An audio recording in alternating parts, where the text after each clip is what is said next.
আর এইগুলো আপনার এই যে হাঁচি, অ্যালার্জি কপটা কি অবস্থা? ওইটা কমছে, হাসিটা ওইটা একটু ওটা কমছে, আর ওই যে দাউদের জন্য ইয়ে করছিলাম ওটাও একটু কমছে। তাহলে তাও তার হাঁচি এই দুইটা কমছে, এই দুইটার ওষুধ আপাতত দিব না। এছাড়া নতুন কোনো সমস্যা, খাওয়া দাওয়া কিংবা আপনার প্রস্রাব পায়খানা এগুলো? নতুন একটা সমস্যা হয়েছে চুলকানি। চুলকানি?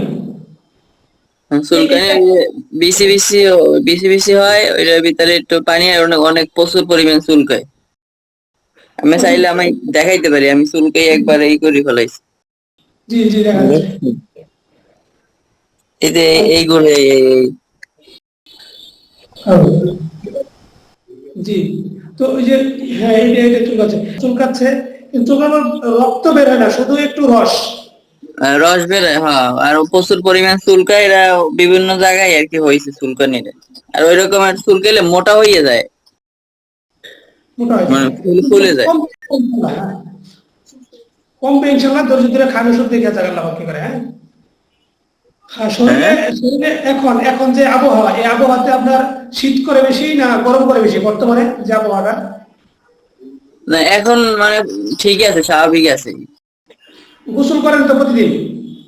গোসল গোসল করি, কিন্তু মানে এখন গোসল করতে সমস্যা হয় না, ঠান্ডার সমস্যাটা হয় না। গোসল না করলে শরীরে খারাপ লাগে না? না না, গোসল করলে আর একটু ফ্রেশ লাগে কিংবা চুলকানি কম হয়, এরকম বুঝেন? গোসল করলে একটু ফ্রেশ লাগে। গোসল করলে ফ্রেশ লাগে, ঠিক আছে। তো আমাদের ওই যে একটা নিম সাবান কিংবা নিমের পাতা গরম করার পরে এটা শরীরে দিয়ে দিয়েছিলেন? না, পাতা দেই নাই। আচ্ছা, নিম সাবান ব্যবহার করছেন? একটা সাবান ব্যবহার করছিলাম, ওই ভাইয়ের একটা ছবি পাঠাইছিলাম সাবানের। আমার একটা ছবি ওই সাবান পাঠাইছে, হ্যাঁ আমি দেখতেছি ওটা পাওয়া যায় কিনা। আচ্ছা আচ্ছা, ঠিক সাবান আছে। ব্যবহার করছি। তো ঠিক আছে, এবার ওষুধ দিয়ে নিয়ম করে খান, দেখা যাবে আল্লাহ কমবে ইনশাল্লাহ। হ্যাঁ। আচ্ছা আচ্ছা, ঠিক আছে। জি জি, সালাম আলাইকুম রহমতুল্লাহ। ওয়ালাইকুম আসসালাম।